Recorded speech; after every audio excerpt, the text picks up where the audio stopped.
innocuous as just having political meetings, like the African National Congress, or the IRA, or the rebels who fought for American independence. And in its forms of decisive action, unlawful activity has taken down dams, releasing roaring rivers, it's stopped pipelines, sparing ecosystems, and it's broken down machines. So, some examples for you. In 1988, the people of Bougainville, a former province of Papua New Guinea, formed the Bougainville Revolutionary Army in response to the operation of one of the world's largest open-face mines on their land. And so, after years of sabotage against the mine, confrontations with Papua New Guinea military, and a forced reclamation of their traditional ways of life, the people of Bougainville were successful in halting the mine and asserting independence. Another example, over the past few years, MEND, the movement for the emancipation of the Niger Delta, was successful in shutting down a full 1/3 of the country's oil output. These few hundred people, just a few hundred people, their main tactic being surprise attacks on simultaneous targets such as oil rigs, pipelines, office sites, and support vessels, have acted decisively to protect their waterways, which is their means to life. And you can bet that many people in this room have more resources individually than all of MEND put together. And just a few months ago, the Kichwa tribe in the Amazon defended their land threatened by an oil company by building up an arsenal of spears, machetes, and blowpipes to fend off the intruders. So my point in going through these examples is that we should be fighting for the living land with this sort of vigor. So there's never, I'm going to repeat, there's never been a resistance movement in history that has won by complying to the laws imposed by its oppressors. With every success that a resistance movement achieves, the earth is going to heave a massive sigh of relief. Every day that industrialization is halted is a day that there's more breathing room for spotted owl and for wolf, and more of a fighting chance for the humans and non-humans who have been gutted by industrial machinery. So, usually, when we do presentations like these, one of our primary intentions is to provide conceptual tools, like the liberal radical distinction, for people to add to their toolboxes to take to their respective struggles. Considering the gargantuan nature of the struggle we're proposing, which is to bring down the entire industrial economy, we're going to need all the help we can give each other if we're realistically going to have any chance of success. And I hope that at least some of what we've been talking about here has been at least mildly helpful or inspiring to you in some way. But I know that at least for myself, knowing that I have more tools to work with isn't the thing that pushes me to do the work. It's undeniable that it helps inspire me to move forward, but it's not what feeds the passion I have for the work I do. And I think this is true for most of us. For those of us who have been brought up in this culture, we are the inheritors, not of a healthy, localized, land-based culture of story, ritual, ingenuity, or ecologically embedded language, but of a kind of hollowness where that heritage should be. An empty chasm that has been chiseled out over generations as this machine culture has been paving, clear-cutting, damming, mining, and killing. This culture has been eroding our inner ecology at the same time that it has been eroding the external ecology, which of course are not separate. They are continuous. And for me, it has been that hole, that longing for what is not there, that plays one of the largest parts in drawing me forward. This empty space is constantly hungering for something, and we all know the tragic reality that many people who have that hungering try to fill it with the poisons and quick fixes of our culture. Spiritual junk food, essentially.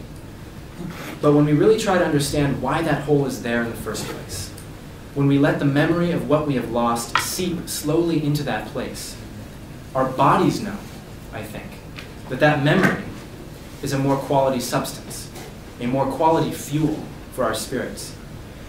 But sadly, not a lot of people I know have any memory of their own land-based heritage and traditions. So we're left to sniff the air for whiffs of other stories that might remind us of what has been stolen from us. And here's an example of what I mean. There's an anthropologist named Wade Davis who said that if you took all the genius it took to put someone on the moon and applied it instead to an understanding of the ocean, what you would get is Polynesia. The mariners of Polynesia put the great navigational societies of Europe to shame. These people were able to travel efficiently between tens of thousands of islands in the largest ocean on Earth, an area of 25 million square kilometers, without a single navigational tool in the modern technological sense, like compasses or maps. And they were able to do this because they had spent generations getting to know the sea and the sky, not through abstract theorizing, but by entering into relationship with them. Because of this, young sailors can name 250 stars in the night sky. They can sense the presence of islands even when they're not visible on the horizon, simply by watching the way the waves reverberate against the hull of their vessel. And while standing in the darkness of the hull, they can feel the difference between the ocean currents that are caused by deep sea swellings and those caused by stormy skies. And they know that there are different kinds of currents for each season of the year. Another example, a friend of a friend was visiting a tribe in northern Russia, and it so happened that the caribou, these people's main source of food, weren't coming around, and so the people were starting to get hungry. One day, one of the tribesmen said, "Oh, the caribou are 3 valleys over that way." And so the hunters went there, and the caribou were there. And so the people weren't hungry anymore. And this friend of a friend asked this tribesman, how did you know the caribou were over there? And this man answered, "Well, how do you know where your hand is?"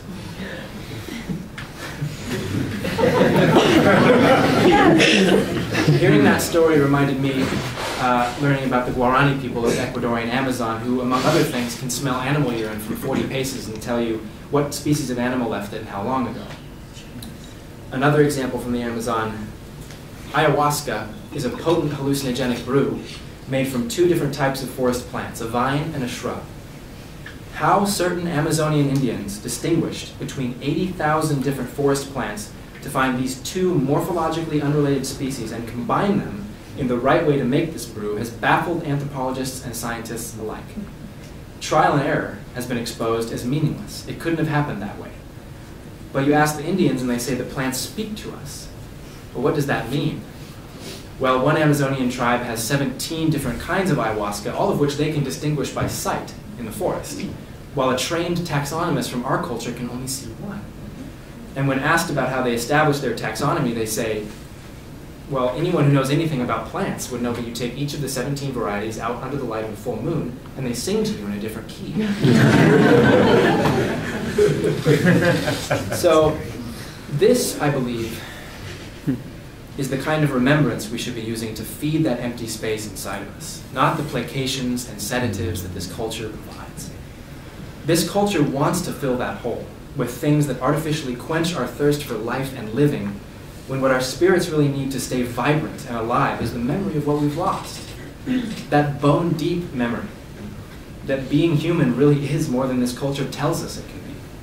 That memory that there actually was a time when our elders were not in nursing homes and our young were not in daycare. That there was a time when our parents and our friends were not struggling to escape from their homes to go on vacation or retire. That there was a time when we weren't struggling along by ourselves in quiet desperation to get out of this culture's carefully maintained boredom. When life was something we woke up and danced with every single day, working together with our communities to keep the sun coming up and the rain coming down so the earth would continue to bless us with life. It wasn't something to improve upon, it was something to maintain. This was the original human condition, and it has been stolen from us. And what's left behind is that emptiness. But we need that emptiness because we need that longing. We know we can't accept the world as civilization has made it, so we've got to keep that longing to draw us forward. And even though most all of us have had our own land-based stories and traditions ripped from us, our ancestral human work, where we use our hands and our beautiful words to make things live, is still available to every single one of us. And there's a real need for it. But in order to help things live in the current circumstances, we must first help this life-crushing culture to die. And right now, the best thing is that resistance is fertile and it's growing. The U.S. Department of Homeland Security said that cyber attacks on critical U.S. infrastructure jumped 52% last year. Coal trains are being derailed at a rate of roughly 2 per month in the U.S. alone. And in the past few months, power stations have been brought down in France, Syria, the UK, Indonesia, and Yemen. And in the realm of above-ground actions, everywhere we look, resistance is growing. We've got the tar sands blockade, which is sustained and going strong. We've got the Unistone in British Columbia, who are digging their heels into the land they love to protect it from the network of pipeline that's threatening them. And then we have, of course, our friends in Appalachia, who are fighting mountaintop removal and shutting down fracking sites. And then here in the Northwest, we have the forest defenders who are hanging out in trees to protect old growth. And we're all ramping up to fight against the energy export proposals tooth and nail. And right now, starting in an hour, we here in Eugene are about to have our second anti-extraction march, starting from the EMU. So right now is the time to fight back, and we hope that you all join us.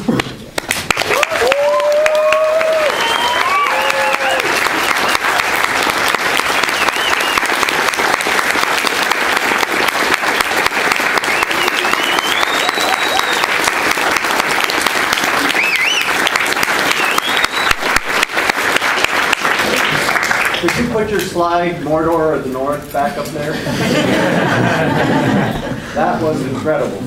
Your entire presentation, is it online? It should be. Aren't they amazing? Yeah, they're all recorded. They're all. Are there any questions? Friendly and inviting and clean. True. We've got about 20 minutes. Do you have books on this approach? Yeah, well, we have, our movement was started from a book called Deep Green Resistance, and it has our strategy in it. A lot of what we talked about today was taken directly from that book. Hey, so I teach environmental politics here at the University of Oregon. And so I teach radical environmentalism, critique of capitalism, and environmental justice. But I find it really hard to get undergrads excited about this stuff. And some of them seem to be, when they walk into my classroom, this is so new to them. So I'm wondering if you have any suggestions for, not about the material to teach, but just how to get young people inspired towards this movement. In my opinion, young people get inspired when they're allowed to do what they're told not to do. And this culture wants us to do a lot of things that we hate and that make us upset and that make us feel depressed every single day. And so I think letting them, I mean, for me, I know when I was a lot younger, I got excited when I was told that I was allowed to break the rules for something that I loved. And so just letting them know that you don't have to play by these rules, that we, in the name of justice, in the name of what we're fighting for, we should be thinking in terms of what's effective, not in terms of what we're told we're allowed to do. I think that's exciting. Talk about what they love. Take them to a little of a clear cut. So I have a quick question, and it kind of goes back to the lifestyle of consumerism aspect. And I completely agree 100% that your own lifestyle is not enough as instituting change. But it seems to me that instituting a dynamic within your own community of what your lifestyle choices are is important to fostering a resistance culture. And that means that you can't just let someone off the hook by saying that consumerism doesn't matter, because they can go to the Best Buy and buy their flat screen TVs and put it in the Hummer and go to McDonald's on the way home. And that's not acceptable in my mind. So don't you think it kind of matters that people, that we look at our consumption rates personally, and that we don't drive when we can ride bikes, that we don't go buy that block of cheese because that represents the most oppressive and most earth-destroying industry on the planet? Like diet, everything is important. I would agree with you. I think that's all very important. I just think that there's a distinguishment to be made between personal lifestyle choices as something which you find important and something which you think of as a political action.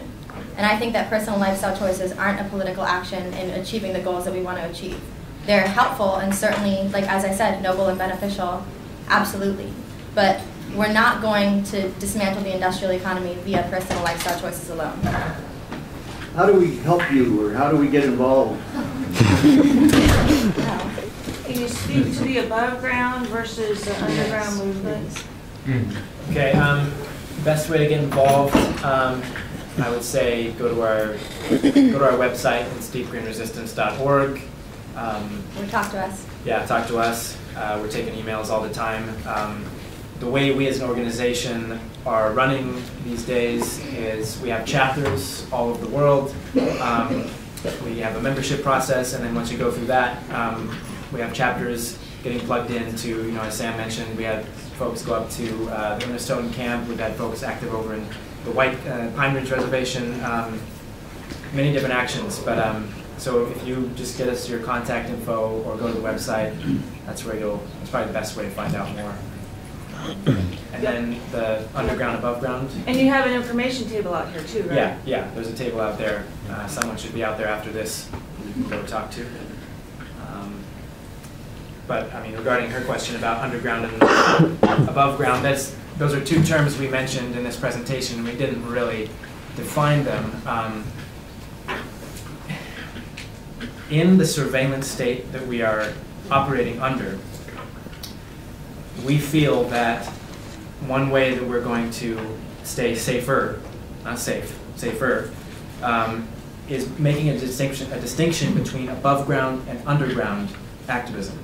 And that's laid out in full in the book, but essentially, above ground is education. It's this right here. It's marching. It's civil disobedience, and the underground actions, which we talked about, the physical dismantling of infrastructure. We feel there has to be a firewall between them to keep both sides safe. And this is a model that's not new. It's been used in many resistance movements.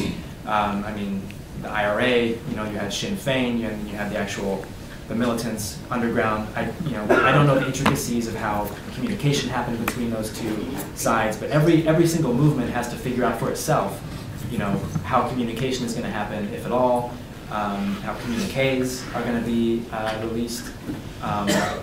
But this is something that has been purely theoretical up until this point, so we need to, continue talking about it amongst each other, getting a better idea of it. So I found this all deeply moving and exciting. But one thing I always get caught up on, I guess morally to some extent, it's kind of confusing, is when a lot of the examples you're showing are of groups that are armed with guns or with other weapons. So I'm wondering to what extent can this deep green resistance be nonviolent, or at least without arms, or is that also part of what this movement is? I think it's hard to look into the future. None of us know what it's going to take specifically. But I think that our point in showing those pictures is that historically, in every resistance movement, there have been armed struggle. And not because people want to be violent. I don't think anyone wants to be violent. I think that people want to do what's necessary to win. And what we're saying is that, remembering the liberal radical chart, we're not dedicated to abstract moral principles like nonviolence. We're dedicated to a living planet, the material condition of a living planet. And so we want to do whatever's necessary. We want to put everything on the table, whatever's going to be effective. And I don't know what that's going to be.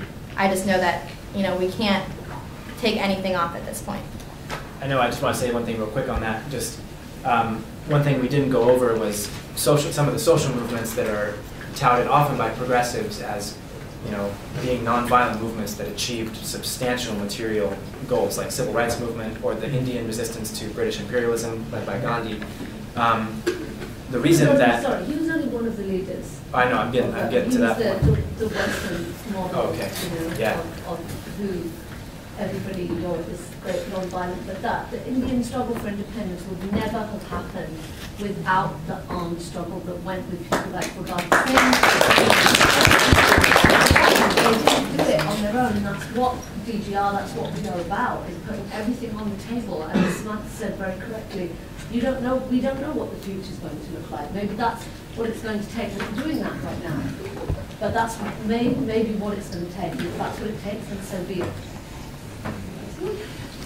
Can I also add that there's already violence in the society? We need to acknowledge that. I think it's going to be important that we keep on stack because there's a lot of hands going on. So I think what oftentimes we forget to mention or hear in these types of things is that to not want to participate in violence doesn't require you to expect that of others, and that there's ways to support each other.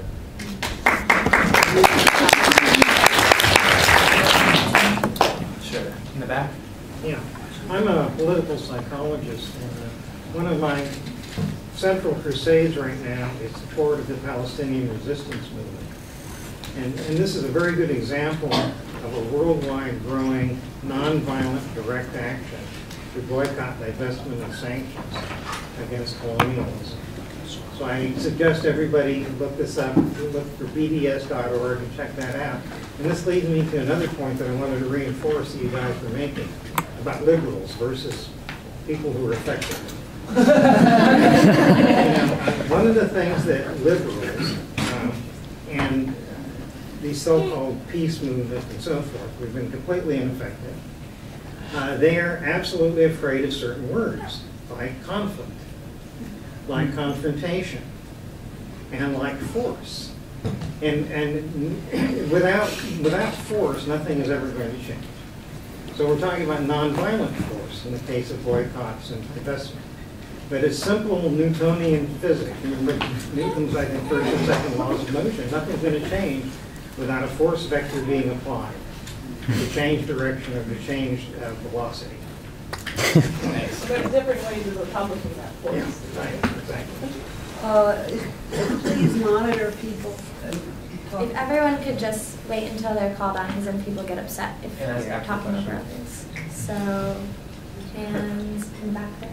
I just wanted to throw out the idea that many people might agree with the resistance necessary, and other people might be afraid of violence, but just the importance of what is the alternative vision that we want to see in place of this industrial structure. So I think that being able to communicate that more or work towards the positive alternatives or the positive structures in a way that some people could feel more comfortable putting their energy that goes beyond consumerism, but also might be alternative to some people might not be physically capable of going out on the front lines and resisting, might be older, have different physical limitations.